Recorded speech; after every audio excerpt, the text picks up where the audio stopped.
ఇందిరమ్మ ఇల్లు మంజూరు కోసం డబ్బులు అడిగితే రోకల్ బండితో కొట్టండి, మీకు బదులుగా నేను జైలుకెళ్తా అంటూ కోరట్ల ఎమ్మెల్యే డాక్టర్ కల్వకుంట్ల సజయ్ కీలక వ్యాఖ్యలు. ఇందిరమ్మ ఇళ్లకు డబ్బులు వసూలు చేస్తున్న వరుస ఫిర్యాదులపై స్పందించిన కోరట్ల బీఆర్ఎస్ ఎమ్మెల్యే కల్వకుంట్ల సంజయ్ డబ్బులు అడిగితే నేరుగా నాకు కాల్ చేయండి అంటూ అభయం ఇచ్చిన ఎమ్మెల్యే సంజయ్.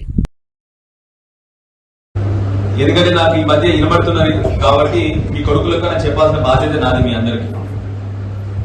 ఇప్పుడు ఇక్కడ పెన్షన్ వచ్చిన వాళ్ళు ఎవరు ఉన్నారా? పెన్షన్ బీడీ పెన్షన్ కానీ పెద్ద మనుషుల పెన్షన్ కానీ ఒకసారి చేస్తున్నామా? చాలా మంది ఉన్నారు. Very good. అంటే దగ్గర మీకు 9-10 ఏళ్ళు కేసీఆర్ వచ్చినప్పటి నుంచి వస్తున్నాయి పెన్షన్. ఎక్కడికి వస్తుంది పెన్షన్ పైసలు? అంగు మరి బ్యాంకుకి వస్తాయా లేదా? ఈరోజు మధ్యలో వచ్చిస్తారా? బ్యాంక్కి వస్తాయి. నువ్వు పోతావు, మంచిగా జేబులో పెట్టుకుంటావు, వెళ్ళిపోతావు. అవునా? రైతు బంధు వచ్చిన ఉన్నారు ఎవరైనా? రైతు బంధు చేతులు ఎత్తుండ్రే గట్టిగా బాబు. రైట్, చేతులు నీ రైతు బంధు పైసలు ఎక్కడికి వస్తాయి?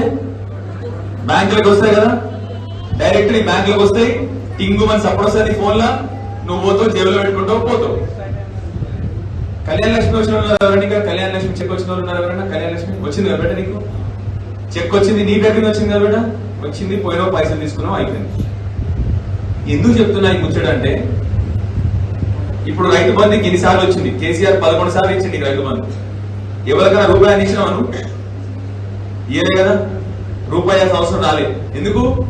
డైరెక్ట్ ఇది బ్యాంక్ లోకి వచ్చింది. మా అమ్మలకు 10 సంవత్సరాలు పెన్షన్ వచ్చింది.